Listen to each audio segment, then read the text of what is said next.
City of Stevens Point Historic Preservation Design Review Commission meeting, recorded February 21st, 2023.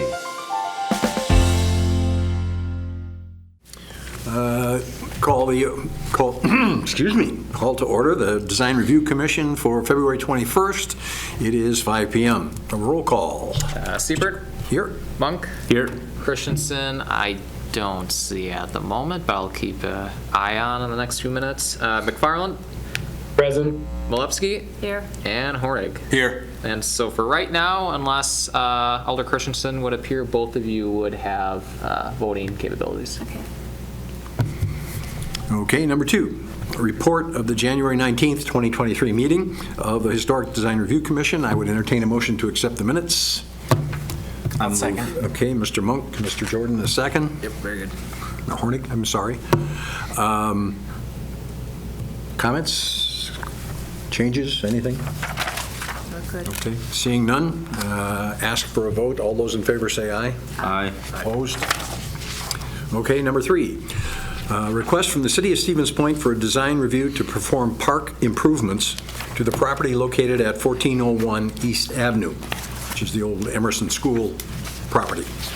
I would entertain a motion then for someone to accept the... I can give a presentation, or we can You want to do it first? Okay, Sure. Go ahead. Ross, I'll actually have you give a quick recap, or Todd as well here in person. If you want to give a recap as to the project, then I'll chime in afterwards talking about really the need for this needing to go before HBDRC.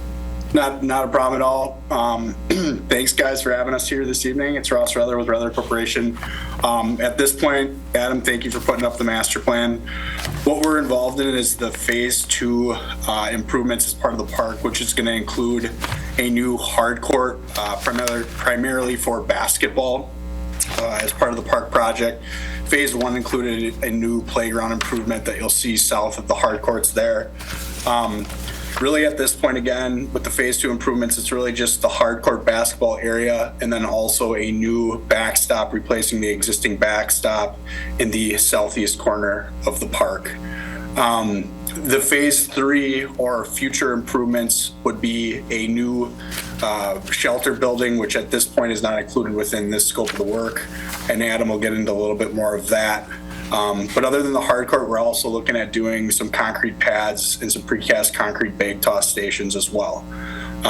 So really, that's just an overall summary of where we're at as part of phase 2. It's been an exciting project, seeing the Friends of Emerson Park work together with the City Parks Department to raise funds for this project. We're happy to be part of it, and we're here tonight to answer any questions that you might have. Perfect. Thank you, Ross. And the reason for this request needing HBDRC approval is, first and foremost, Emerson Park is located within the Clark Street Historic District. Now, most of these improvements that are proposed are not necessarily identified within HBDRC's design guidelines. The two that stands out would be the backstop, as Ross mentioned, on the southeast corner. And you see, I have it on the screen and in the packet, section 4.6 sub 6 technically allows for open fencing at a height not to exceed 3 feet. One thing I would note is that 3 feet technically is a requirement in our zoning code, but when this project went before our City Plan Commission and Common Council vote a year and a half ago now, part of that request was to allow for an increased height as what's being proposed. So that's one of the reasons why this request would have to be brought before HBDRC. And the second reason is more so because of the open air structure. And as you all know, any structure essentially has to be reviewed by this commission. Now at this time, as Ross mentioned, since really the construction of this open air shelter will be happening at a later date, formal plans have not been produced at this point as to the design. So as a condition, one of the things I would recommend the commission add as a condition is that essentially Ross, Rattler Corporation, in conjunction with Director Kramer, that they produce these plans, sends them over to me for review, just making sure it's kosher with this commission's guidelines. So Happy to take any questions. Otherwise, as Ross mentioned, he's on the Zoom call, and we also have Todd from Parks, Recreation, and Forestry Department here to answer any questions. And everything they said is everything that I understood. Perfect. I guess I just have a couple questions, and mainly I was wondering, right next to the playground part, what is the surface that it says 8 here, which is park lighting, which, well, that's another question, but what is the surface that, if it isn't the tennis, if it isn't the green area, and if it isn't the sidewalks or play area, what is the surface of the remaining area? So to answer your question, well, let's start with the hard court surface itself. The Friends of Emerson Park have opted not to surface. That'll be just an asphalt basketball court at this point, so they will not be surfacing that with acrylic or colored coating. The area adjacent to that to the south with Keynote 11, that'll also just be asphalt. And then the lighter areas that you see in gray or tan around the playground, those are going to be those are concrete. They're finishing the phase 1 work here early in spring for the playground itself, so that will be concrete. The rest of the areas around there is just going to be open green space and will be restored turf around the areas. So does that help answer the question? Yeah, so those areas that are around the pickleball or the tennis court on that northwest corner, that's going to be all concrete too? No. No. No. If we look northwest of the courts there, you'll see there's 4 little concrete pads. And those 4 little concrete pads are for the bag toss stations for the folks to stand on concrete as they throw bag toss. But the area around that, which is that same lighter green color like the one around the playground, what's that? That's green space. That will be seeded. Any area that's as part of the grading to get this all to work, that'll all be reseeded as seeded lawn. Okay. But it's going to be concrete around the south end of the playground. Yeah, so the thin band around the south end of the playground is a maintenance strip to help with maintenance. And then the curvilinear walkway coming in off of East Street, that is a concrete walkway that is being built as part of phase 1 with finishing up the playground construction. Okay. I just, because that block is not particularly big, I mean, I was just concerned that it doesn't end up being a lot of concrete.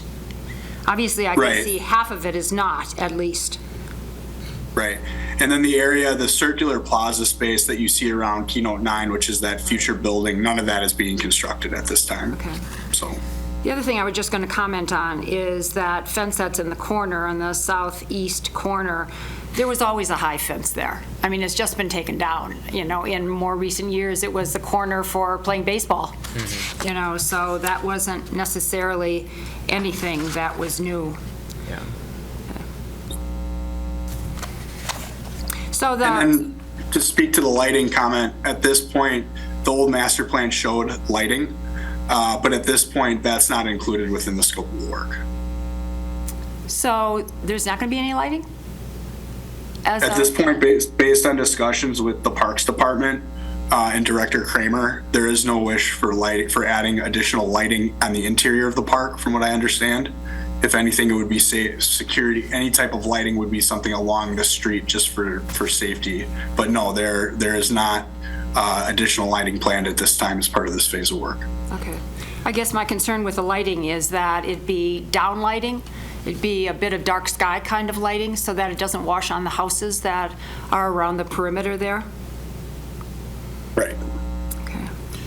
So I do have one question. Number 5 is the ball field backstop, but there's no fence for the outfield. Is there plans to put one out there? There is not. Okay. What the plan for that space, as you look northwest of that backstop, that area is to remain as open green space, and really you'll see that dash line in kind of a figure 8 pattern. Mm-hmm. They had potentially looked at wanting to do like an ice track out there for skating. Oh. So that whole area is to remain open green space for multi-use type scenarios. They're not looking at adding an outfield fence. Okay. And so are there any fences around that pickleball area / tennis court? I mean, because obviously it's Clark Street. Yes, so great question. So the detail that Adam, so to answer your question, there will be a 10-foot fence around the north, west, and south side of the court. As you come to the east side of the court, there's a fencing transition that you can see in that detail where it goes from 10 feet down to 4 feet. Okay. And there's a 20-foot opening on the central east side of the court for people to go in. So really we're maintaining completely open access on that east side with a spacing of 20 feet to get in. You know, if you needed to get in there with a vehicle or do any type of maintenance, it's wide open. There are no gates. So, but yes, there will be black vinyl 10-foot chain link fence that transitions down to 4-foot black vinyl chain link fence. So the question too comes up with that coated fence. Is that going to peel off? No, the black vinyl chain link, we've used it on many projects, and from a fading standpoint, it holds up well. You know, if you go and look at DeBow Tennis Facility that was built over 10 years ago now, and no, it holds up well. Any other questions? Eric? I have a question regarding the backstop. Initially, the Emerson Park, and maybe Todd, you know this, they initially were requesting $30,000 for the ball diamond backstop project. Has that been simplified now just to be the backstop, just to be clear? That one I don't, Ross, out of everything, that one I don't know. Okay. And Ross, maybe you know. Anything else? That one, Ross, do you know about the budgeting for that? Yeah, typically, so when you look at what the cost of a backstop is, you're right in the realm or just under that of what they were trying to raise. When I hear that number, I would say that number alone speaks for the backstop. Okay. So that seems to be in line, yes. Okay. Has funding been secured for the backstop then? I cannot speak to that. From what I understand, the majority of the funding as part of this project has been secured at this point, I believe. Looks like we do have Alder Keemer in her capacity as with the Friends of Emerson Park. I know she's on the call. If you had any, if you were able to answer that last question. Sure, absolutely. Yeah. At this point, we have funding for the expected cost of this phase of the project. It just depends when this project goes out to bid, you know, assuming it gets approved tonight, what the bids come back for. I mean, as we know, construction costs have been high, but given the estimates that Rettler and other vendors have provided us, we believe we currently have funding for this phase 2 portion of the project. I believe it's possible, you know, say the bid comes in too high, we could hold off on the cornhole fixtures or perhaps hold off on the backstop, but I think we're hoping we can get as much of that put in, installed this spring as possible. Happy to answer any other questions. Yeah, thank you. Any other questions? All right. I would entertain a motion then to accept the proposal with perhaps Mr. Kuhn's addition of having more specifics. Yeah, the 2 conditions on page 7 of the packet, just the additional details and then staff having the ability to approve minor amendments. Motion?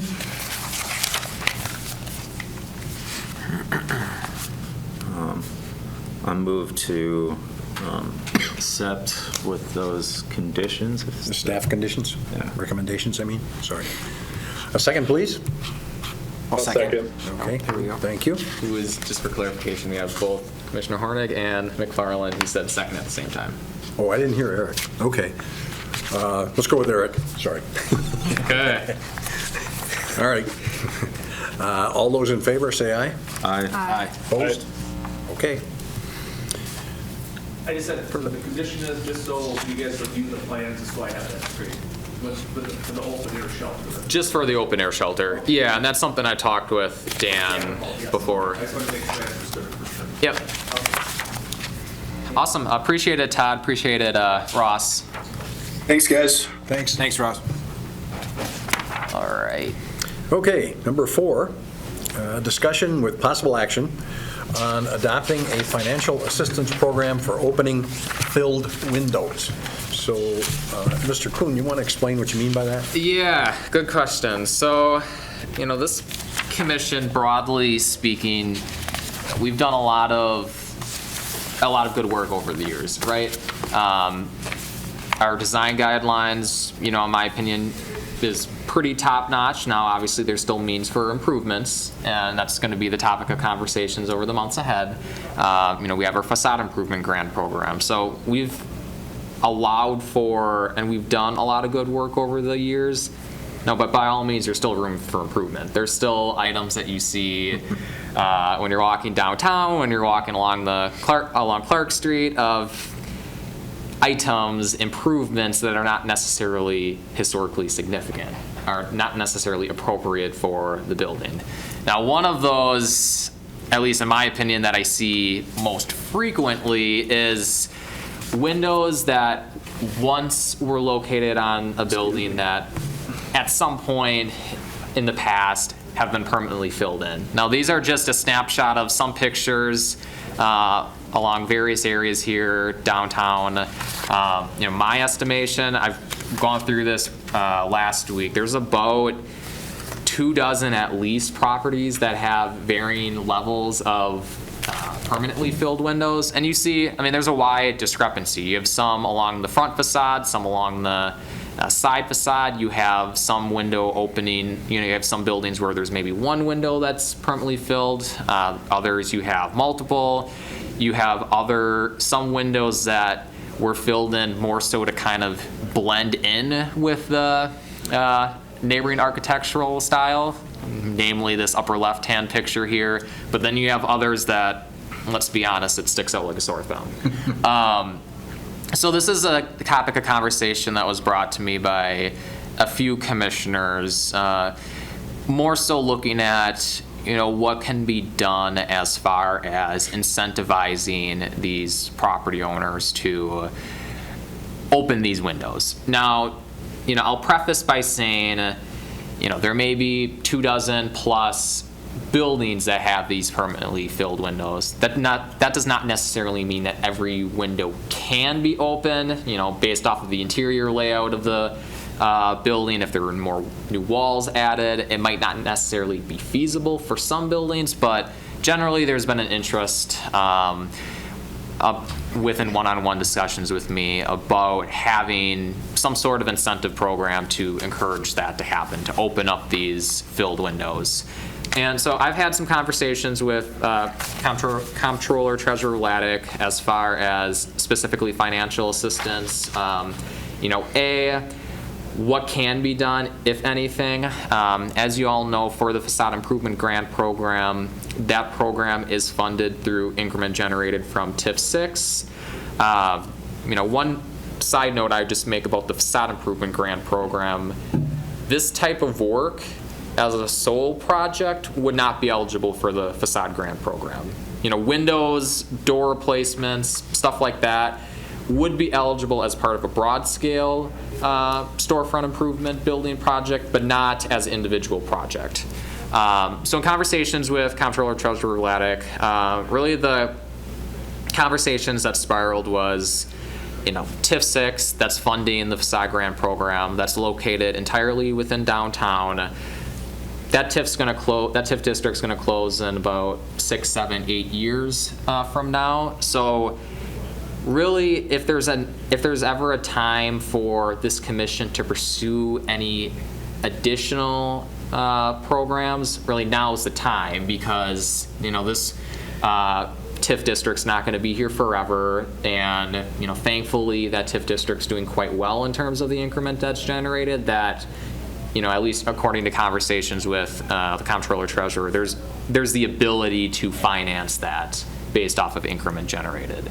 So really the thing that I'm looking at discussing with you is, first and foremost, is there a genuine interest amongst the commission to pursue a financial assistance program like this? Now, keeping in mind that, should this commission have interest, there'd still have to be approval from our finance committee. There would still have to be approval from the common council to formulate this program. But just by and large, is there genuine interest? And then, if so, then there's a couple questions that I'll have for you afterwards. But really, first question, is there an interest amongst the 5 of you here in person and on Zoom? Yes. Absolutely. I think anytime you can offer any kind of financial assistance to business owners or whoever the case might be, to do some of this stuff in order to get things up to what the commission wants. I think it's always a good thing to have that. With the TIF not being around for much longer, you might as well Correct. utilize it now. Yeah. Additionally, even if you do have a window like you suggested, that because of interior corrections in the building or something, where they can't do that, you can get a glass or some sort of material that looks like a window. Yes. And you don't have to modify the inside or anything else, but you'll swear it's a window. Yeah, and that was actually going to be one of the follow-up questions I had for do I'll put a pin on that for right now. Are there any, Commissioner Malewski, Commissioner McFarland, do you have any thoughts as to, genuine interest in such a program? I think it's a good idea, but the question is, how far would $20,000 go, particularly if it's been bricked in? I'm just, I don't know if this could possibly answer it. Like, wouldn't there also be an additional stuff because of the energy efficiency? Wasn't there some money available from one of the from one of the recent bills that were passed to also go into that? Yeah, the Inflation Reduction Act, there's a litany. I mean, that program started this past summer, I believe. But yes, that would count. That's one of the eligible projects for, that'd be tax credits. It wouldn't be a grant per se. Okay. But it would be. It would help out that. Oh, definitely, yeah. Correct. Yeah, okay. I was just wondering. I guess the other thing that goes with that, if, say, there's 3 windows, there were 3 windows, and 2 are left. And so you put 1 new window in. What about those other 2? Yeah, and so that's a lot of follow-up questions that I had in the back of my mind. So I guess we'll start with that since it's fresh in my memory. For our current facade grant program, there is basically a ranking system that that program has. More so when funds are tight and you have to consider amongst more than one project. These are the parameters that this commission has to review. Should there be a kind of a ranking criteria for this program that say, if you have 3 applications at the same time, this is how you based off of this. These are the criteria that you use to base which application is going to have first dibs. Is that something that you're keen on doing? And with that, what you mentioned being one of them, right? Because otherwise, it's not going to be much help in some ways. Because there's still 2 old windows. And I guess the other thing, and obviously just looking on a street and seeing closed up windows is one thing, but I'm still really concerned about situations like Bill Sherrill got into with Ideal Frame. Yeah. You could lose the whole building because of a situation like that. And obviously windows are a nice thing, but as far as any kind of funding or pot of money, I'm more concerned with those foundational kinds of things that obviously have shown up. Yeah, and the tricky part with that is, unfortunately, a property owner wouldn't necessarily know that those issues exist unless. No, he didn't know. Yeah. No. So your comment about the $20,000 amount. So that was something I talked with our building inspection staff. More so, okay, a window like more of a larger window opening like the one here. This is the back end of Caravan Wine Shop, the lower left-hand picture here, and I think it's also in the packet. Yep. You know, the estimated cost from building inspection staff was about $2,000 to $3,000 to remove the brick and install a new window. Now, keep in mind, at least what's being proposed, and by all means, this commission, and especially finance committee, they would have jurisdiction over the dollar amount and the percent match.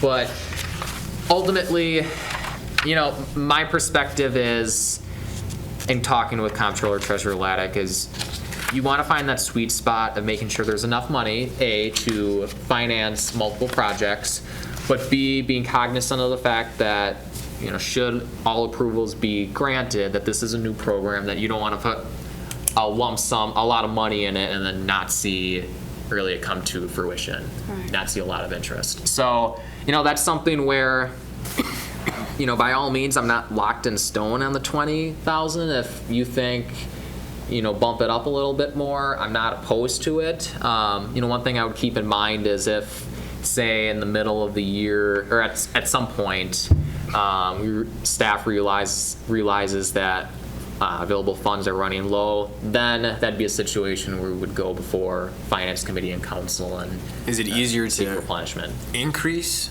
that piggy bank, or is it more important to be going backwards? Like, is it easier, say, at year 2, we need more than 20,000? I think of what was done. Knowing it's a new program, it would be easier to add more at a future date. Okay. And one thing I would note too is that this 20,000 is just a one-time influx of money. This wouldn't be like the facade grant program where there's a yearly replenishment of funds. This is just the one time that would last for however many years, however many months, until funds expire. Then we would have to have that conversation. Okay. One comment I wanted to ask was the eligible activities. I have obviously the reintroducing window openings that were previously filled in, the restoration work to the apron, sill, brick arc, head casing, side jams, really the stuff that might not necessarily itself been filled in, but complements that window opening that once stood. Are you generally okay with including, say, if somebody would want to do some restoration work for the windowsill, the brick arch above, are you comfortable with that project specifically being eligible for financial assistance, or would you want that to be separate and be completely up to the applicant to fork over the money? Well, the difference then is just slap in a window as opposed to doing all the other. I mean, pretty much. You have to do the other. Yeah. You do. You can't just slap in a window. Yeah. Okay. I guess generally perspectives about the 40% matching amount that this commission would provide. You know, that's consistent, of course, with our facade grant program. Are you comfortable with that? Do you think more, less? I just chose the 40, to be honest, because that's what we've been using the last few years for our facade grant program, and personal opinion, I think it worked quite well. But again, I'm not locked in stone for really much of this, so I'm happy to hear if you have a different perspective on it. It seems like that's a reasonable amount because it means that the owner has some interest, serious interest, you know, because he's willing to put up 60%. I guess the other thing I would certainly want the surround of the window to be included in, and because you're just starting this program, I would hope that it would be on the front facades that we're looking at as opposed to any kinds of back windows. As far as this picture over here, you know, with a window being the cement blocks in that, what looks like it may have been a door actually at one time. Yeah. I mean, the garbage cans right there really distract from a new window. Yeah, it does. And there's a reason my elegant front photo here on page Yes. 26, I exclude the garbage cans. Yeah.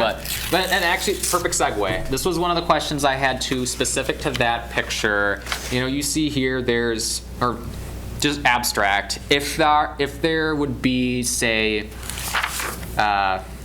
electrical lines or, you know, that type of infrastructure in the way of where this window opening once stood, what is your thoughts about really the relocation of those lines? Is that something that you're comfortable having be included as part of the financial assistance, or would you want that to be a separate cost borne solely by the property owner? Well, here again, like this picture, I mean, Yeah. if we're going to put in a new window, you're going to have to relocate that. You don't have a choice. Exactly. Clean it up, we might as well clean it up. Because my Carve the perspective, window around it? yeah, at least my perspective on this was, you know, if this was the only limiting factor, the only factor that could potentially tell a property owner, hey, I'm not going to go forward with this, my mind is, okay, why not fund the relocation of that? But, okay. I guess then generally, with the program requirements that you have included in the packet, is there anything that sticks out that either should be added or should be revised? I mean, we talked about the ranking of applications, but outside of that, is there anything that you want to see different about it? Do you want a motion to this effect? Sounds reasonable. I mean, yeah, I think the criteria that we're going to use to grade, obviously, Right. what side of the building. Okay. Right. Because some of these rear buildings are pretty. Yeah, so So who initiates this? the Property owner initiates it, or do you solicit? So, good question. So, starting out, should this commission, finance council seek approval for this? I mean, there's about, again, 24 or so properties. That'd be something where I would reach out to them directly with some sort of correspondence to say, hey, we established this new program specifically geared for this project. We noticed on your building evidence exists that you once had a window, now it's filled in. If you want to reach out, contact me. I mean, that's probably going to be the first route, is personal correspondence, but, you know, that'll be something where I'll make sure it's added on the city's website as well, you know, all this information, so. And then when we get around to it, then we prioritize front facades versus back window or something? Yeah, I mean, so how I would see it is applications come in on a first come, first served basis. If there'd be a situation where there are, say, 3, 4, 5, however many applications submitted generally around the same time, you know, then that would be a case where limited funds, not enough to support all these projects that are being applied for, then it would be up to you all, using the criteria laid out in here, what should have first dibs. Okay. So I guess the question that the chair had, outside of the ranking of applications section being added in here, are you comfortable with making a motion to really accept a program or approve this program being adopted, provided with the condition of that ranking of applications section, and then obviously getting finance and council approval? Are you okay with making a motion, or do we want to have a follow-up conversation like next meeting? I guess general comfort level. Are you comfortable where things are at right now? We have the or? facade grant program already up and Yeah, running. it's- You know, we got to get the word out there and continue this. Okay. So I would be comfortable with it. Okay. Somebody want to make a motion then to that effect?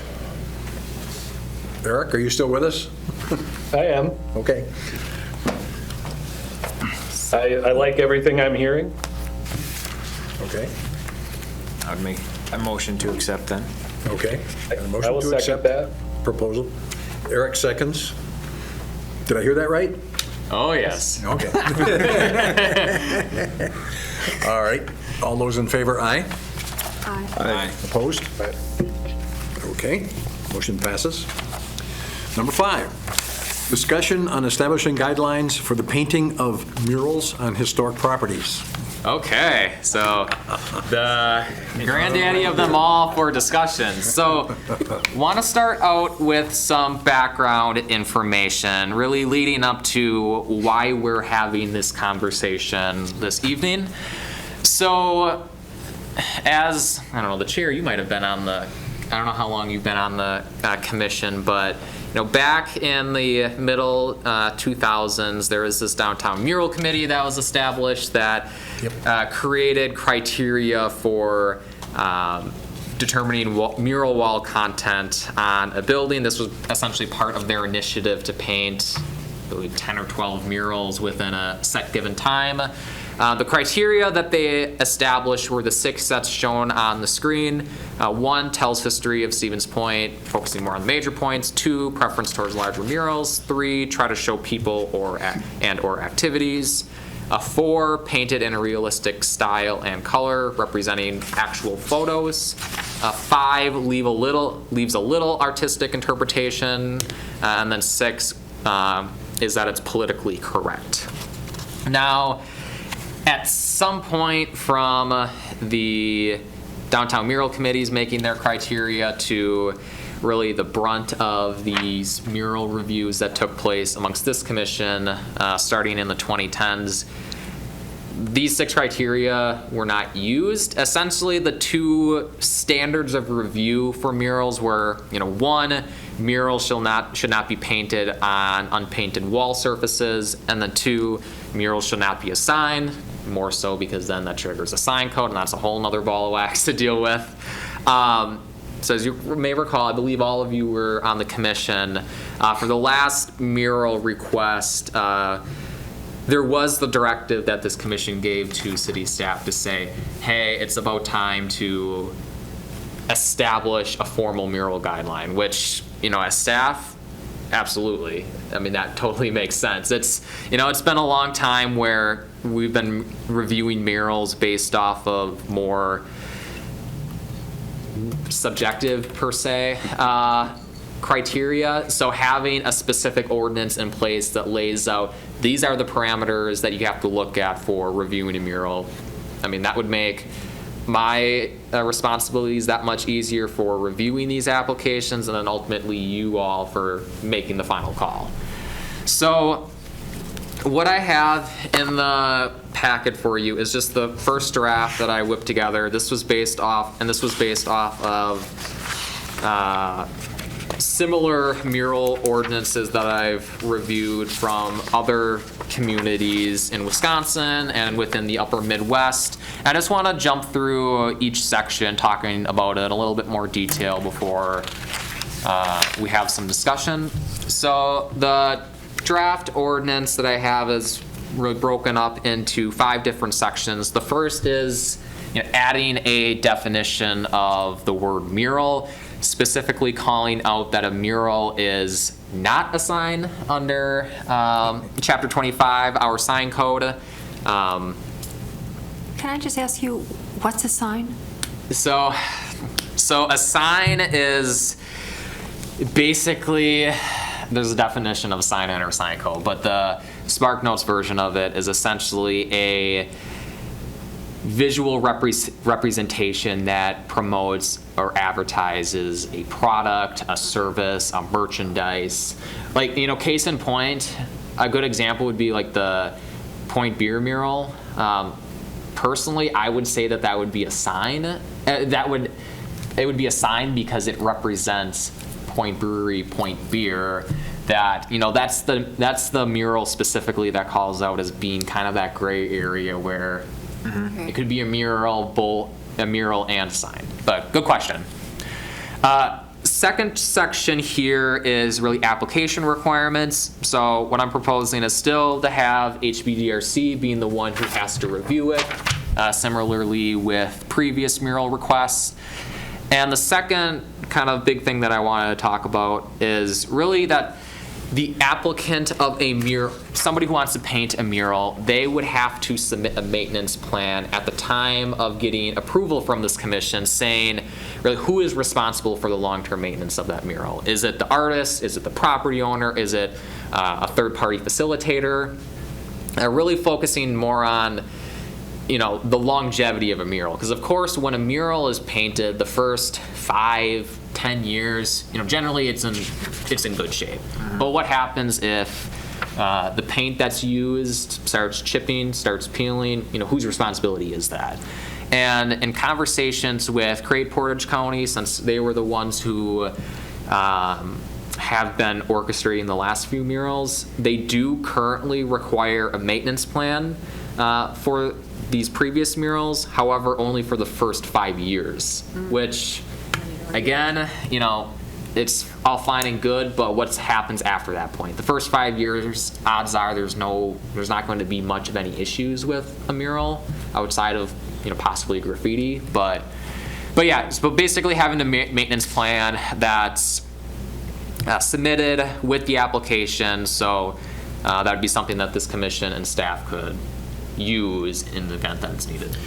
What about a grandfathering in, like the loggers mural? Because the business changed hands, and that one is beginning to deteriorate at the base.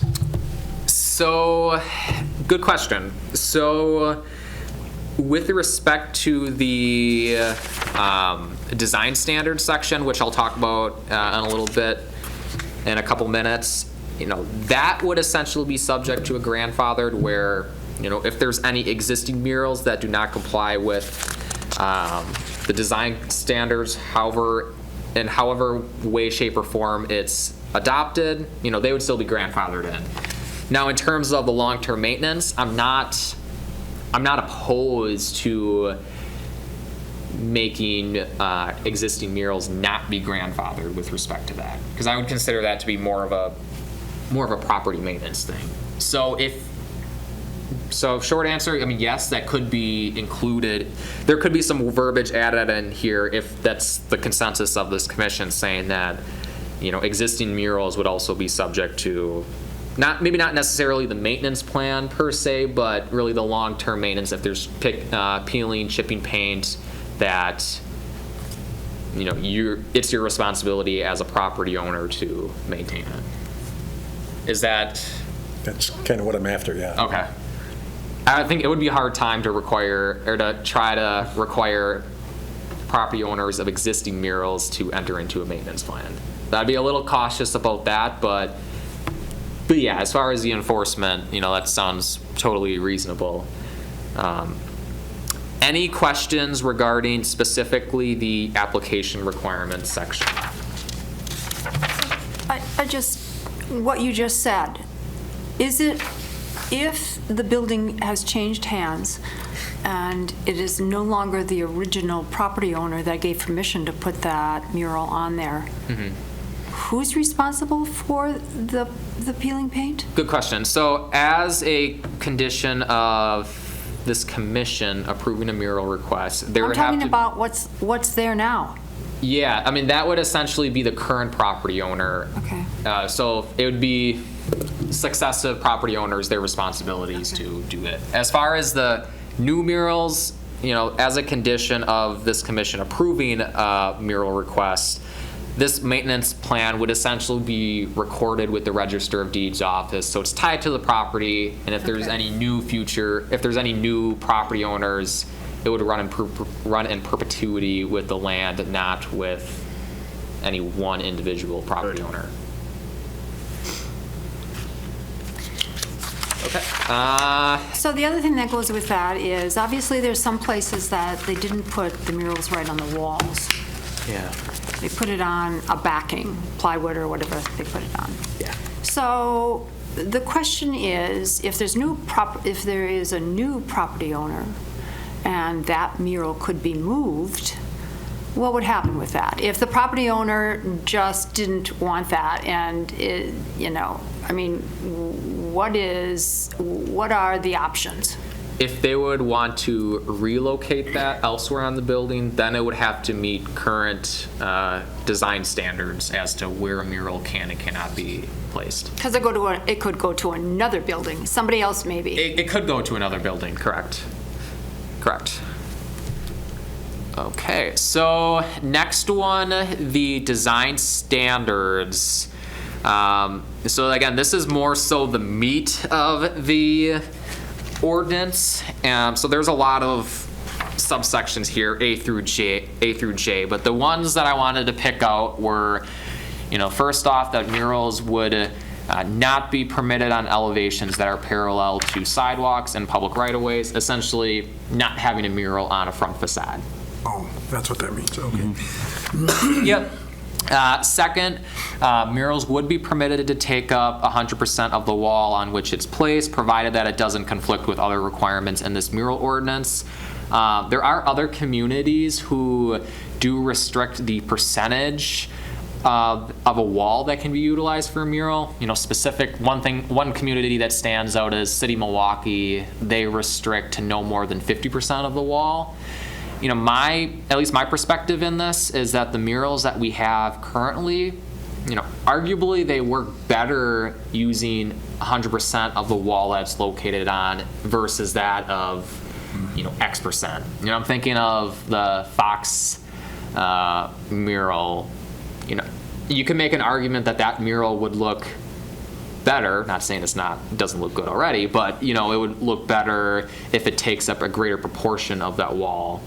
One could make the argument. So, that's one thing that I put in there. A third one being that murals would be confined to one wall on the building and would not be permitted to wrap around the building onto other sides. That's something where, just the aesthetic nature of the building, I think it would be a disservice, to be honest, if a mural would wrap around to two or more sides.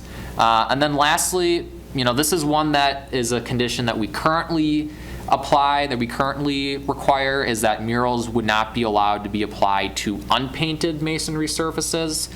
Now, one thing I wanted to feel your thoughts on were, some communities do say, you're not allowed to paint a mural on an unpainted wall surface. However, you would be permitted to have a mural be located on that unpainted surface if that mural itself would be painted on removable materials, if it's plywood or some other sort of outdoor material that would be suited for that. We'll start there specifically. Are you comfortable as a group allowing that if there is a wall that is not front facing, that so happens to be unpainted, would you be okay with a mural being located on that wall, provided it's painted on plywood, for example? Or do you think, no, we don't want to allow that altogether, let's just, restrict the mural, don't allow a mural altogether being on that wall? Wasn't the loggers painted on just brick? Painted just on brick, correct. Yeah, and that has survived quite nicely, except now it's being cracked at the bottom. Yeah. But that wall had to be treated, I guess would be the word, a lot, because the mortar and all that stuff was in bad shape. Mm-hmm. Do we know if paint is bad for the bricks? Pardon me? Do we know if paint is bad for bricks? Not particularly. Exactly. It isn't particularly, no. Okay. My experience with masonry work is, a stain as opposed to a paint is better for the longevity of the masonry work. I'm not an expert in that field, of course, but. And I think the historical requirement of saying it not be applied to unpainted surfaces, I think that's more so getting at, you don't want to alter the look and feel of that wall. If it's, there's a reason why the RBG mural, for example, that was located on that wall, on that building specifically in the city, because it was unpainted. The City of Wonderful Water by Father Fats. I guess, general thoughts, are you comfortable with allowing for murals to be painted on removable materials, plywood, etc., or do you want to kind of forego that and say, if you're going to allow for a mural, it has to be painted on The problem is, then you run into what happened at the post office. Yeah. I don't necessarily believe that deteriorated, but that was their argument. Yeah. Because of the plywood or whatever it was they used, they claimed deteriorated, so they just took it down and got rid of it.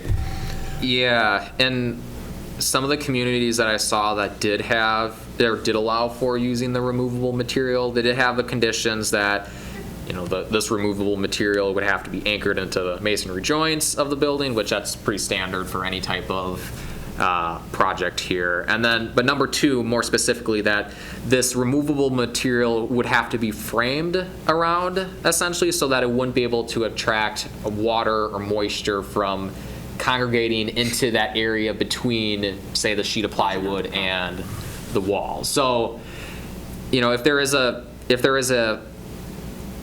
you as a commission are okay with that, you know, those would be for sure two requirements that I would recommend having for allowing that. But then ultimately it's your call if you want to allow for really these removable materials or not. What's your argument for not painting on just a brick wall, as opposed to a painted brick wall? So, more so the architectural style. I think it would detract pretty significantly just based off of how the building how the exterior of the building historically has looked. I think if you start allowing for that, you know, personally, I think you open up Pandora's box in a way. But So really, we're talking about cinder block walls, essentially.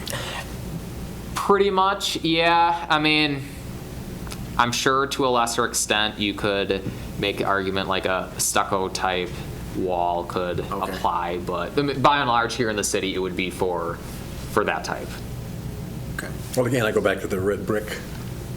Is that what you're talking, like the loggers? Like the loggers, yeah. Because that was just on red brick. Yeah. And that, I don't think that changed the look of the building very much, although it wasn't a great building to begin with. But, Yeah. I can see certainly brick, concrete block or stucco or whatever. Yeah. Yeah, I think like the last mural that this commission reviewed, the one kitty corner from or next to Goose, that was a case too where I think it was just cinder block, It is. that north wall. Yep. So Yeah. okay. Any other thoughts specific to that? I guess as far as painting on an existing brick wall, if that brick wall is in really bad shape, you know, it might be a good idea to paint it, you know, because obviously there were bricks around here that were not made the best, but then who knows? I mean, obviously sometimes paint does terrible things to really bad bricks, you know, so, Yeah. I mean, maybe it's a case-by-case basis as far as looking at the brick, and if it's a substantial, nice wall, then why would you put something on it? And I think that's sort of alluding to, this would be subsection G, that says that for exterior elevations that are in need of cleaning or repointing, as outlined in this commission's design guidelines, a mural may not be applied to such elevation in lieu of cleaning or tuck pointing. Basically saying, hey, if a building has gotten to this state of, not disrepair, but it needs some TLC on it, you can't just say, we're gonna slap a paint and call it a mural in lieu of that. You actually gotta do the work. Gotcha. So, Which was done on the loggers yeah, mural. yeah. Okay.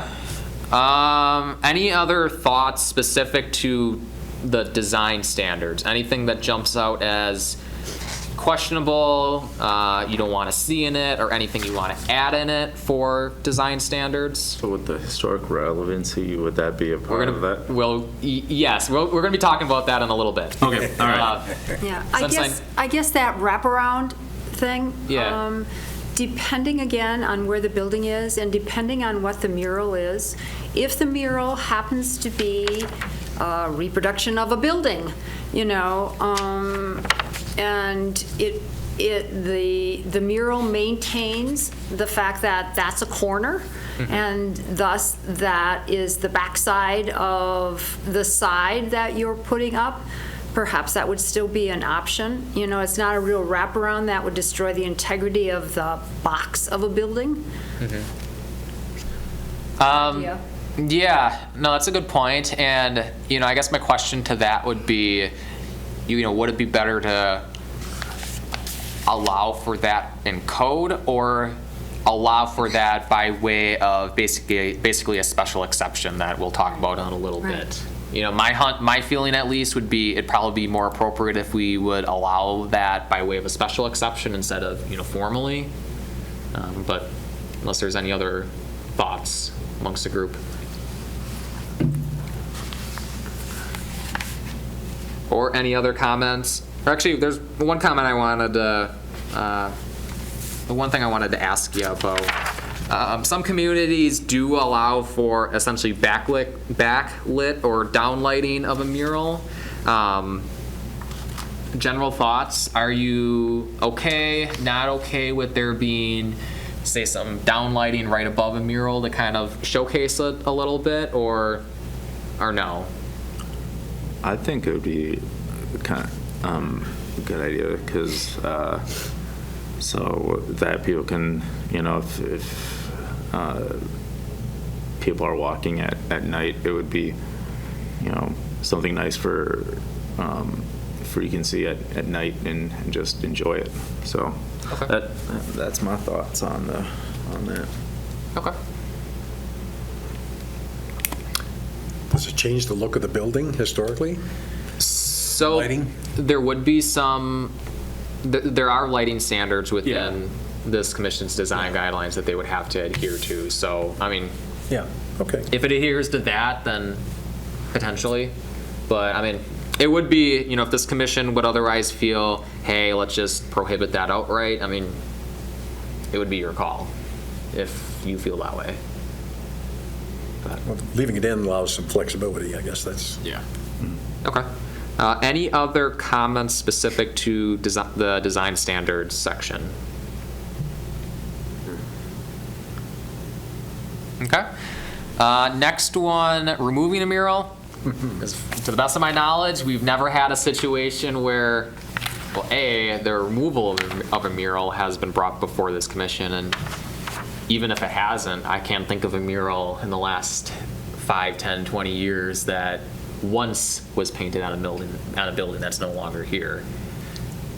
Could be totally wrong. But needless to say, you know, if we're going to be spending the time and effort to adopt a mural ordinance, it would be best to outline some parameters as to the removal, what's the process in place. And basically the two things would be HPDRC approval and then really the restoration work requirement, restoring that just wall of the building back to its pre-existing state. Yeah, we do have to have something because there have been 2 that have disappeared.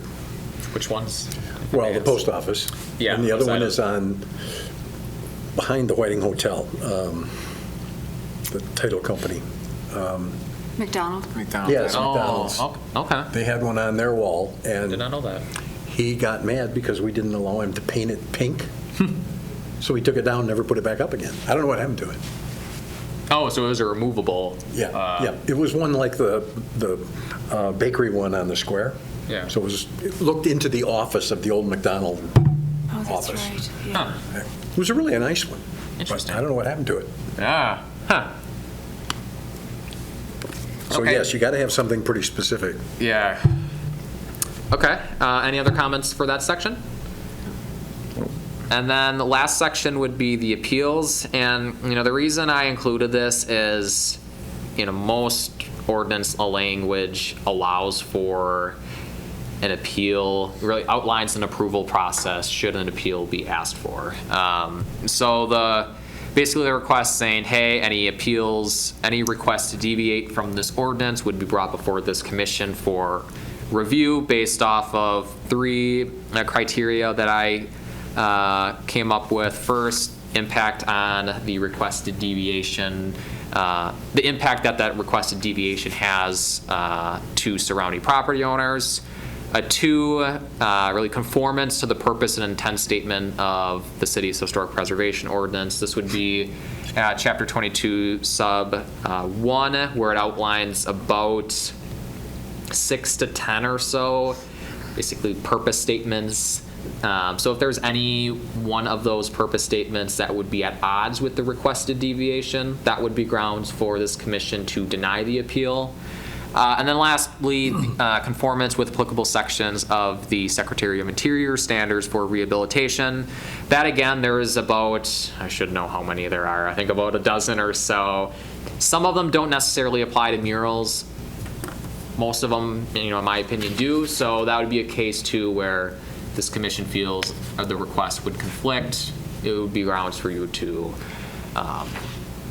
reject that. So first off, are you comfortable with allowing for an appeals process? Sure. Yes. Second, the 3 standards, are you comfortable with that? Or do you think there should be more, less? I think that's fine. What else there would be? Okay. Cool. And then the last one was the historic relevancy portion of it. I know this was a topic that was talked about at length the last time we had a mural request. The packet essentially talks about my perspective. My perspective being, of course, when a mural is being requested, it would be nice if there's some sort of historical relevancy to the mural that's being or to the piece of art that's being proposed. My concern is more from the administration side of it, making sure that we would have consistent application of the code, of that code section, should such a request be included. And my review from other communities, personally, I have not seen one community who included a historical relevancy requirement in their mural guideline. My suspicion is probably for that reason that I just mentioned, just the equal enforcement of that. And I think that would be, the stance that I'm coming from is, there's some mural requests where, yes, it'd be pretty easy to say, is there historical relevance to the city, yes or no? There's some, especially some of the more recent ones, where it's kind of that gray area where, honestly, like the City of Wonderful Water mural by Father Fats. City of Wonderful Water is slogan, I don't know if it's trademarked, for the city. So I could make arguments that it is historically relevant. I could make arguments that it's not historically relevant. But ultimately, as I mentioned, this is the choice of the commission. We live in a democratic society, so if a majority of you says you want to have a historical relevancy requirement, I'll include that in the ordinance. If you don't, I won't. Really what I'm looking for with respect to this topic is I want to kind of go around the table and Eric on Zoom here and really hear each of your thoughts on it, and really so I can understand where a majority of this commission leans, and then whatever the majority opinion is, that will essentially be what's incorporated in the ordinance. So I'll start with, I think Eric is still on. Eric? Eric, I will start with you. If you could let me know, myself and the rest of the commission know, I guess first off, do you want a historical relevancy requirement, yes or no? And then if you wanted to expand on your reasonings, why, feel free. I'm not in favor of that, and mainly it's because I don't think it should be this commission's purpose to decide, what content is appropriate for a mural, rather whether it just fits in with our design review guidelines.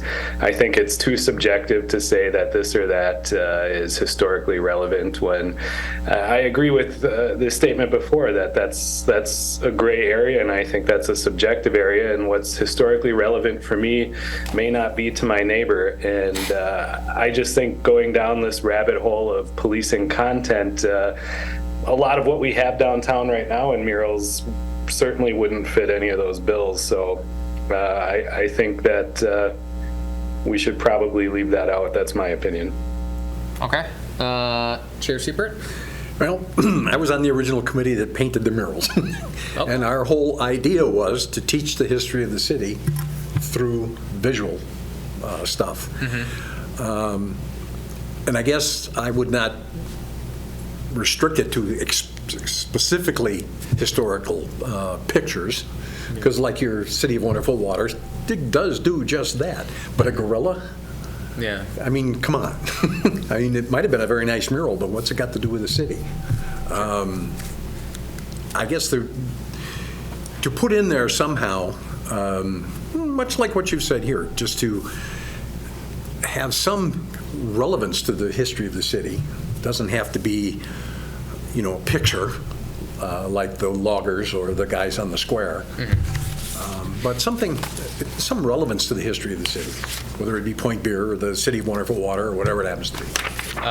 And maybe just expand, if we could expand, just since I'm sure it'll be talked about at some point, just the city, the region, I guess what's the, those who may be in favor of a historic relevancy requirement, geographically, where are you looking at that to be confined to? Well, originally it was just specifically the city. Yeah. But on the other hand, the mural that's on the end of Minnesota, on the Hmong picture, showing the Hmong coming in, obviously you can make the case that doesn't take place here, it takes place elsewhere. And there's also the one under the bridge, the green circle. Green circle, yeah. So yeah, the area, I guess. The area, okay. I'm not looking at the Rocky Mountains here, but the area. Yeah. I don't see any problem with that. It doesn't have to be confined to the city. Okay.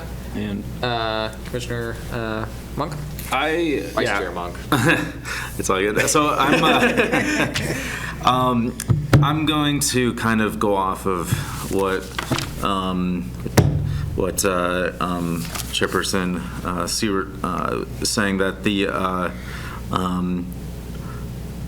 that I think there has to be, at least in my eye, and I know that artistic expression is eye of the beholder and everything, but if there are times when artists do have some kind of guidelines to go by, and also I think anything, natural history is technically history, so that includes the natural makeup of what has happened here, and I believe you can say historic relevancy can be anything. It can be a lot more broad than I think what we've been discussing so far. And the one I'm thinking of is that is you have the one that was like the nature one that's downtown, that's a little bit more psychedelic. And to me, that would be great, because it's still representative of the natural history that we have here. And so so when it comes to historical relevancy, I don't think it has to be as I don't think it has to be just in confines of human history, of political history, whatever. It can be natural history. It could be social. It could be any type of history. I just think as been said, gorilla might be out there, but like a deer or something like that. Bengal buck. Rocky bucks. But or dog, like pointer or something like that. I think there has to be. To me, it seems like there should be something representative of the area. So more not restricting it to a specific person per se, but like or type of history. Just it could be like natural, social, representative, environmental. Okay. Yeah, I mean, ultimately, if this is the route that the commission wants to go, I just, as staff, I want to make sure that any sort of ordinance language is written as such, so that there's not room for interpretation. More, I mean, because I don't want it to be where, and I don't want it to be, and I'm sure the commission doesn't want it to be where, there's a disagreement in the interpretation of the relevancy of a mural, that, a request, say, of this commission to deny the mural is automatically appealed to council. I just want to make sure that, any interpretation of a mural, that it's black and white, that there's no gray area should this be the route that the group wants to go. Anything else? That's it. Okay, Commissioner Malepsky? I guess, obviously, the city of Wonderful Water, is in stone in Iverson Park. So that does have history. Yeah. Literally, which is quite amazing that they put it in stone on the side, of the road going into the park, which I think is quite amazing that they did. Well, the whole park is really pretty cool. But I guess I'm still of the mind that for the downtown, particularly that it is a historic district, and we are imposing on, the owners to have historic renovations done, that I think that for the murals that we're putting on a wall, and oftentimes you're saying large ones, should also have a nod to history. So I don't see that it necessarily has to be, obviously there's those 6 elements and they don't obviously all have to be in there, but I think that there's a lot of already historical people that have been represented on the murals downtown. I'm not old enough to be on it yet.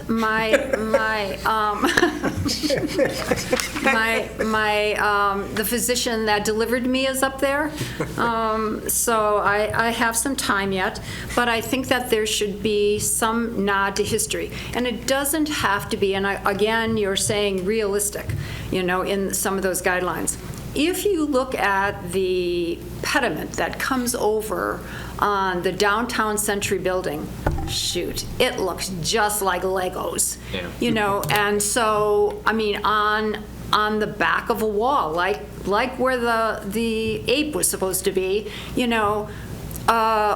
you could make it a trefoil, so it looks like huge Lego blocks. But it's not Lego blocks in the sense that it comes from an architectural detail in the downtown. So it doesn't have to be so rigid. I think that there's a lot of opportunity for creativity. And sometimes when you have to hone in on something that requires some kind of theme, the artist ends up doing a much better job because they have to think. You're just not pulling something out of, one of those things that you can get online saying, oh, this is a great picture, I think I'll just do this and add something. What is it called? What's that kind of stuff called? There's a name for it. The commercial art stuff that is in Clip art. Yes, Graphic artist. That's it. Graphic artist or something. Yeah. So that you can just use and, do double duty, I think that's kind of pathetic. And I mean, I don't know if you've been up the bird show lately, but compared to what it used to be in the 1970s, with a bird flying over something, it has changed dramatically. And it's still about birds. It still has an element of birds. Sometimes it's just an empty nest, and it's a bird's nest, but I think there's an evolution that we can work on here that still has a nod to history, and it maintains a theme, so we're not all over the place. Generally speaking, and I think I mentioned this before, generally speaking, with a body of work, and this is kind of a body of work, that it's done by multiple different artists, but it's still coherent in that there's something that ties it together, which oftentimes really good shows, if you have a show at the riverfront, oftentimes there's something that pulls it together, or else it's just all over the place. And it doesn't have that nice continuity that you want. And I think because we're already saying that the building owners have to have that continuity because they're in the historic district, I see no reason why the choice of the murals, would be in that same frame. But I think there's a broad spectrum. And the other thing I was thinking of is do you know what Broadway Boogie looks like by Mondrian? It is basically the subways, a view of the subways. Perhaps you can find it, Peter. It's a block picture, but it has a lot of movement in it. But it's about subways. Well, here, you could upend the streets, and do a block kind of. It's a painting, right? Yes, it's a painting. But the same kind of thing. Upend the streets, the pattern of the streets downtown, which is history, upend the square, and look at it from a different angle. I think there's just a multitude of. Is that it? Sorry. Yeah, it is. Okay. It is. It's the yellow, see the yellow lines? What did I do? Yeah, that's it. Yeah, but it still says history. It still speaks to the structure of the subways in New York City. But you could also, you could do something like that in Stevens Point because the layout, the grid of the downtown is historic. So there's just a multitude of options. It doesn't have to be. I think the speak to, the nod to history of some sort, whether it be natural history or it be, more historical in the sense of some more figures or something.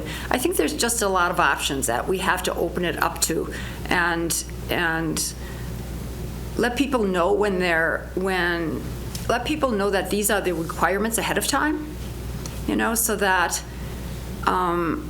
they can go in a direction, they can be led, into something more creative that speaks to our history downtown or the area.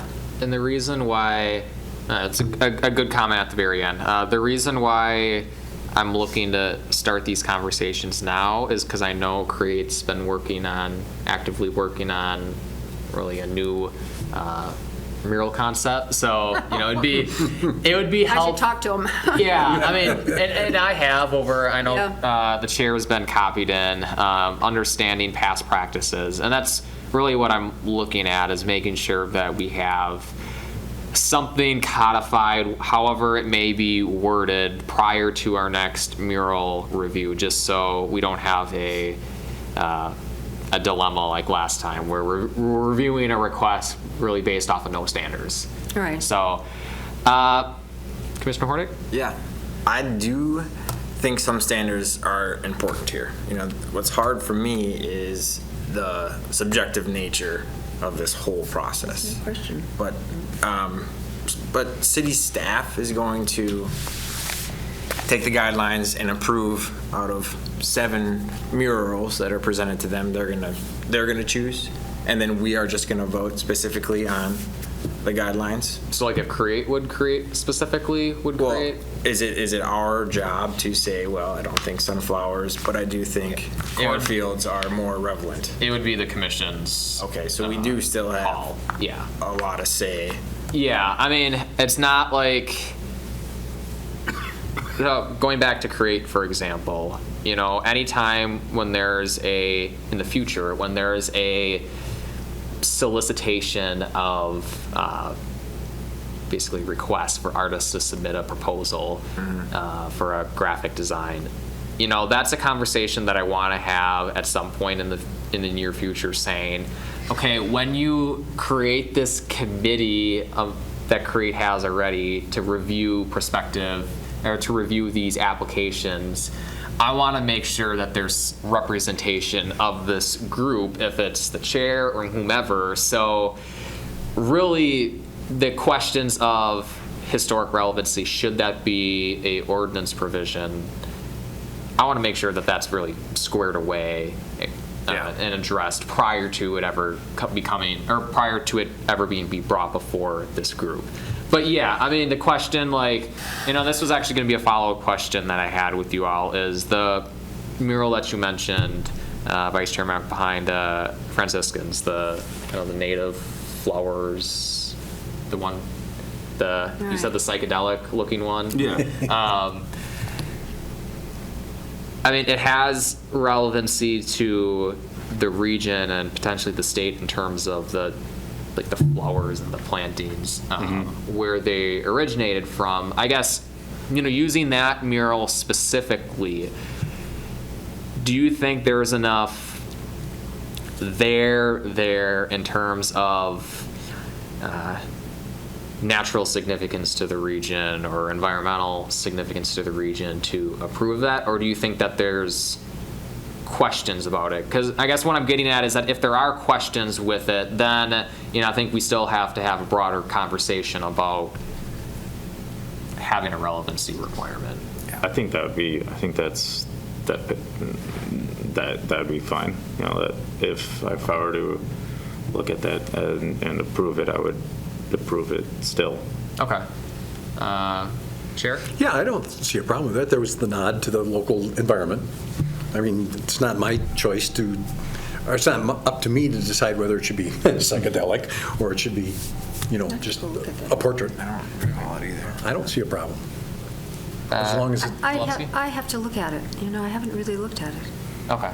I do have a real problem with the one like the gorilla, which has no relevance to this area at all. I mean, it's a nice mural, but I guess what I'm getting at is, say, we'll use the gorilla or chimpanzee. I don't know which one it was again. Say in the application that's submitted alongside that mural request, there's verbiage about somehow tying that gorilla to the region. I guess, where do you... As interpretation. It's art. It's art. It's a very hard topic. Where do you go there? Except but I'm saying a write-up is sure, just but interpretation. In a lot of but art rationales, I've read enough of that where you would have to specifically say, okay, if it, for example, if let's say for the sake of argument that they're in the Natural History Museum, that there is a very famous gorilla exhibit that was very famous a while ago, then in the rationale, if they would actually state that, I think sure, but it needs to be stated. But it has to be stated in these. Yeah, I think it's totally fine to have some kind of requirement of stated rationale of themes and that sort of thing. Because artists, in the art world, that happens. It's not like Right, I think it's perfectly fine to have some kind of so to be like that. clear, I also agree an exhibit style downtown. Like we have the purview of being historical. So I think you walk into certain exhibits in a museum and it makes sense. Every artist has their own interpretation. My question is, what if I like a historic mural? Carol does not. But it still meets those standards. Then it meets the standards. and that meets the standards. It would meet the But standards. that's It meets the specifically what standards. I'm curious about, because everybody can say, yeah, I like that, but maybe I don't like it. Ultimately, if you don't like it in the context of, questioning the local significance or the regional significance, then of course that would be grounds Right. to say, you all as a commission to deny it. If there's ground, if you don't like the visual representation that's shown on the mural, but you all as a commission think that it still has local regional significance. For me, it's Yeah. important that the artist is kind of steered, right? Funneled into a topic. Yeah. There has, there's got to be a point where we draw the line Yeah. on what those guidelines are. Yeah. We can say historical, period. Not time frames, not agriculture, not woodland, not stream, not water. If we do that, we then still have to allow for some artistic interpretation. Right. Yeah. And I think the question, and I think, what you're getting at is because it would be historical, like it would be, let's say like a pointer, it'd be like a pointer, that would meet the guidelines, and I would say yes, but like, it may be a pointer in a Dadaist style, I might not be into Dadaism, you might be into Dadaism, and so Sure. I would still say, yes, it's still, I think, it's historical period, but, however, your aesthetic, opinions, to me, like, I don't think like that should enter, but I do think content-wise, Yeah. Style. yeah. You're saying that there will be different kinds of style. Style. I and hope so. Like, that's- and I still want there yeah, to be a lot for of sure. interpretation if we're going to pursue murals. Like I said, we've already got tremendous number of styles. yeah, we do. That one under the bridge, Yeah. just, Yeah. and the square used to be all full of, you remember Yes, those, the I painted 'em. Vassail stuff? Yeah. Although those have disappeared, unfortunately, but So where I got sidetracked with the gorilla was while she was explaining herself, right? I just listened to her interpretation of the art. I was like, wow, that's powerful. I know it has no historical significance, but for me, when it comes to art, if it's my interpretation, I back it up to how the artist interprets it, and if I have a chance to speak with the artist, so that really swayed my opinion that night. I think there's, and I think that would come in, if the artist isn't here, I think there would need to be like an artist statement, Right. Yeah. I was just going to say, I think one thing that I'm hearing amongst your comments so far is that we almost would need to create a separate application just for murals and one or multiple questions relating to specifically what's your interpretation of this piece of art as being relevant to the city, to the region. That there needs to be something in writing from them. And by all means, it'd be very much preferable if the artists themselves would show up Yeah, here of course. to state their case instead of relying on a third party to decipher it. But that's one thing that I'm picking up right off the bat is we want to have a separate application and force them in order for their request to be brought before you all, making sure that they make that argument, that they write down why you think it's relevant to the area. Because if you want to do gorilla, then you can go to, there's all kinds of different areas around central Wisconsin that does murals, but it's, as Molesky was saying, but if you're going to do something in in the district, I think there should be, a couple more questions. I think it's important just to, again, funnel that Funnel it. ideology. Because otherwise, the gorilla was creative. We've always supported creative people in Stevens Point, so why is that not historical? So I'm It's just a gorilla, right? The content needs to be historical. So shooting off kind of the hypothetical ordinance provision, if you have it worded saying to the effect of, the proposed mural must have natural, social, environmental, there's probably a couple more that I'm forgetting of. Yeah. Fill in the blank. Significance to Portage County.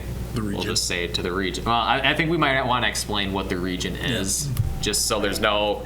Yeah. Make it, as the Commissioner Hornick mentioned, funnel it a little bit. Yeah. But as determined by, I guess, do you want it to be then as determined by HBDRC, or as determined by the artist, subject to consensus by HBDRC? Can we have a two-step process?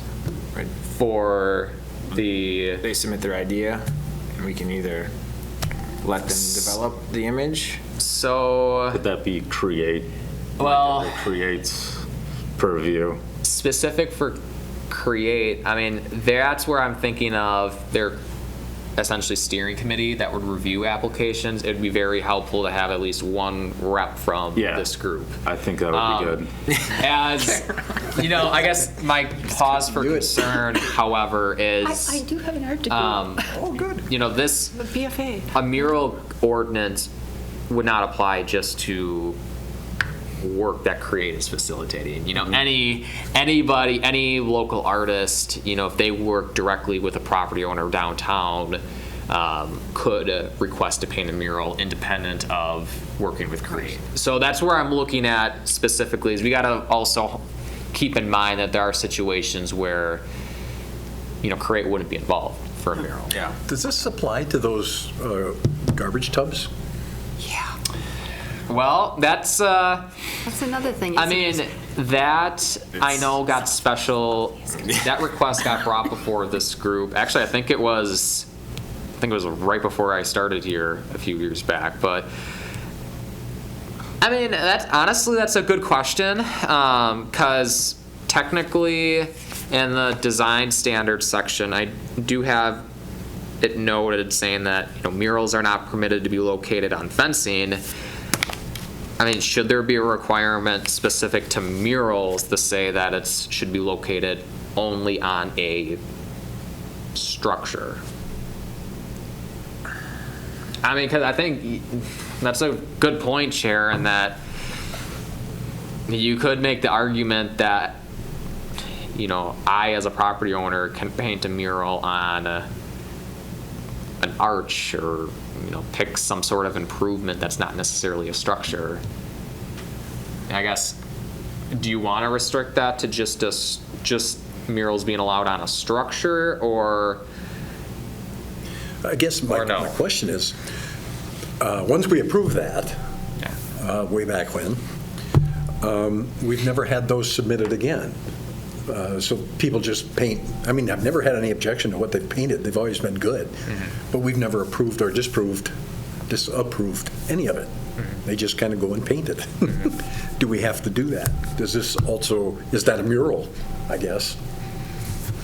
I mean, Painting in the round. this was right before, again, when I started here, but how I see it is, there was a gray area where that trash canvas art technically is not identified in the group's guidelines, but there is in this commission's design guidelines, but it's not necessarily, but it's not addressed in the design guidelines, but you can make the argument that it, you know, impacts the historic nature of the district, so it should be brought before this commission regardless.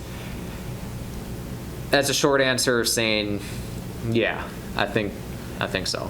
Okay. Yeah, I do too. Yeah. Stop somebody from painting something just ridiculous. Okay. Yeah. So the word probably that you want to use, you know, in order to put this together is a prospectus, because that's generally when there's an art show, that's what they call it, the prospectus. And it gives kind of the guidelines of if there is a theme, you know, obviously how old you got to be to enter and all that, can't be in something else, can't be whatever, but that's usually what it's called, a prospectus. And it kind of gives you the guidelines of the show. Okay. Mm-hmm. Okay. That's a good point. So at least I know Alder Christensen isn't here, but I think, and I'm hearing enough of a majority, at least of you, about, you know, wanting to have a relevancy requirement, talking about the natural, social, environmental relevancy to Portage County, let's just say. Word it something along that line. Outside of that insertion, is there anything, broadly speaking, that you want change in the ordinance? The reason I'm asking is, do you want this brought back before, at our next meeting for discussion, or are you comfortable, backtrack, any adoption of this ordinance would have to be approved by this group, public hearing would be conducted like the demolition by neglect ordinance, and would have to be approved by council?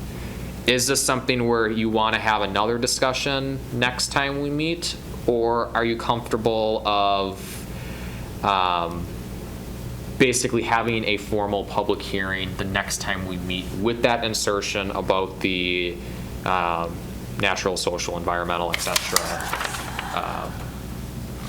Shouldn't we see that first? It's up to you. If you want to see that I think we should first. have one more. Yeah. So do I. One more Yeah, proof. but- yeah. Yep. That's, and obviously, there's those 6 things that you have, the history telling, From the size and. From the original. Right, From the from the original. original. Okay. Maybe we want to look at those particular things. I guess I have them on the screen now. Are there any that stands out that, I mean, obviously 2 wouldn't. Are there any that stands out that you want to try to incorporate? It's not detailed, these 6. I mean, I'll give you that. So you're. I don't know. I think It's hard to work with. I think that is too narrow. That 6. I think that's just I think that's getting a little too narrow. Yeah, I think like politically correct Yeah, for number I mean, 6. That's Right. subject to Only people and interpretation. Yeah. activities, Yeah. that's quite, Yep. again. Okay. So I'll work on something as far as the verbiage. I'll send it to you, Chair, just for your thoughts on it. So go back to my other question, do we include something about the garbage? Or the, whatever, the trash that would things? be I think that would be opening up a lot of. Does the city can move of them worms. around? I'm just asking, because I don't, I mean, Like I in don't. the I summer wouldn't when, want- I don't think so. I don't think in they the winter, They are there's as heavy as 7. can be, and they have always been ugly. Well, and it's kind of a vision obstruction when you're going southbound on Strong's trying to. Really. They are, It's- right. I mean, it's a great to have problem. planters, but they could have something that is much more aesthetically pleasing. Putting my zoning administrator hat on, it's a bit too tall that it creates a vision. Right. Obstruction, Well, they don't but- have to be real tall, but, No, no. but they are, Did they have cans back in the 50s?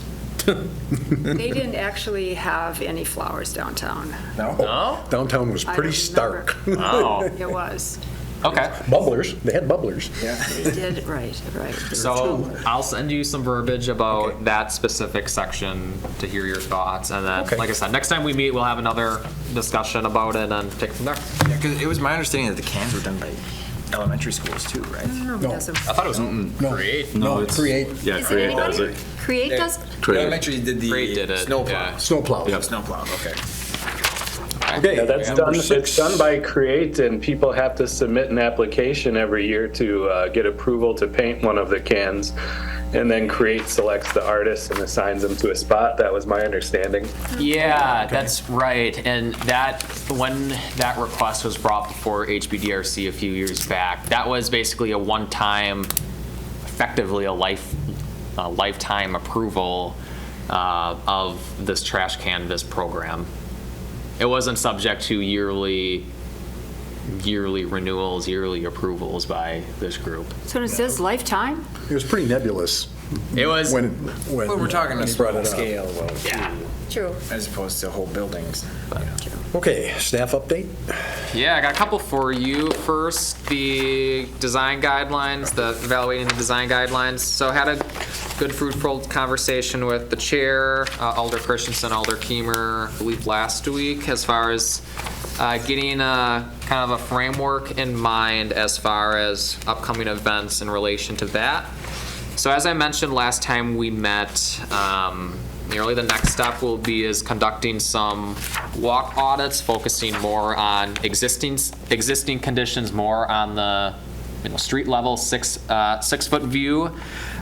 So it was agreed upon that we would have 2 different walk audits, one focusing more on the Clark Street, Main Street, and the northern side of Center Point, more of the residential core of of this commission's authority. Then the other walk audit would be essentially downtown from Center Point South to the courthouse, essentially. There's not a date specifically called out for that walk audit. My thought from the beginning was to hold off until after daylight saving time, which I believe is mid-March or so. More so because we get an extra hour of light at night, which hopefully will be a little bit warmer. But needless to say, I would be shooting for probably latter part of March, but I'll keep in contact with you all as far as finding some days that work.